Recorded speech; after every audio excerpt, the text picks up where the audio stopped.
What is going on, ladies and gentlemen? Welcome back to another video, and welcome to Maverick's F-18E Super Hornet and the Grand Canyon in Microsoft Flight Simulator 2020. Now today we have a bit of an unusual day. We have a thunderstorm over the Grand Canyon, and why, you may ask? Well, because it looks freaking incredible, as you can see there. I mean, this just looks like straight out of a movie. And, I think global warming and everything, you never know. Things can happen.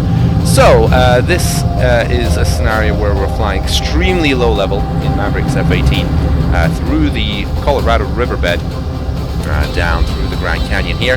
And the reason I'm doing this is because Microsoft Flight Simulator has recently updated their terrain data for the United States, second update I believe, and I think they've gathered a bit more info about the Grand Canyon there, so I'm not sure exactly how it looked like before, but I am going to show you how it looks like now. There's a specific section which we are flying through, which is extremely well modeled, very detailed and high resolution. Other parts of the Grand Canyon outside of this are not quite as good. I think this is the best part. It took me a little while to fly around all over the Grand Canyon, figure out which part looks the best. So I'll show you on a little map here exactly where we are, the route that we're taking, so you can try it yourself. And with these thunderstorm effects, it just looks absolutely sensational. Now you can see a little bit of St. Elmo's fire on the windshield, or at least I believe that's what they're trying to model, and it looks freaking amazing.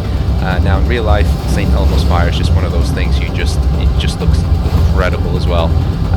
And I have been hit by lightning in real life flying my 737 at work, and I can tell you that it is something that is best avoided, so I would not be recommending anybody to fly through the Grand Canyon in a thunderstorm. Although, technically I believe the chances of getting hit by lightning by flying at less than 50 feet off the ground through the riverbed there, over the riverbed, is probably fairly limited considering all the other high ground, but nonetheless I would say avoid thunderstorms if you can, because they are unpleasant. Getting hit by lightning is just not that great. So we're navigating through here, and this is coming to the end of this super highly detailed section, after which point it starts to break down a little bit, and I'll show you that here when we break off.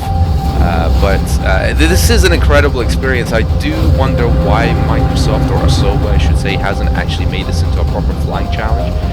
Now you can see the cliff edge on the right hand side there. It starts to become low resolution compared to the one on the left, and here we're going to break off because it doesn't look that great after that.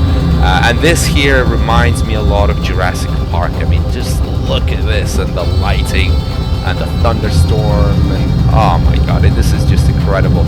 You gotta say, like, the weather effects and the lighting in Microsoft Flight Simulator 2020 is just on next level, absolutely next level. I wish we could have this in DCS. If we could have the terrain and this weather in DCS and this lighting, but with the flight dynamics and everything, all the other stuff that we have in DCS, of course, which we pray for as aviation enthusiasts and military flying enthusiasts, that would be amazing.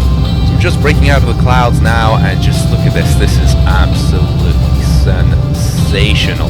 Sometimes, I gotta admit, Microsoft Flight Simulator does look better than real life, and this is one of those occasions.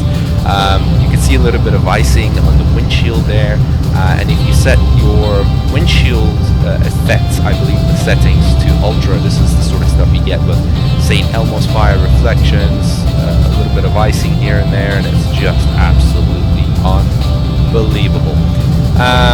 Now I will say that although these clouds look absolutely spectacular, the current settings here that you're seeing, they're set to ultra. Now unfortunately you simply cannot fly with ultra settings and a highly densely populated area, because you're just going to have a slideshow. And look at those rain showers. Rain showers are just amazing. I mean, that is real life. That is just spectacular.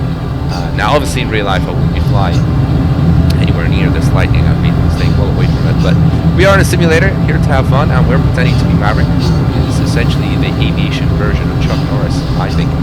Anyway, with that said, ladies and gentlemen, I hope you've enjoyed that video. If you have, please make sure to smash the living daylight out of the like button. Please check out my new website for buying and selling aircraft with the most detailed listings that you can find on the internet, called WINGLIST. And otherwise, I shall see you in the next one. Adios.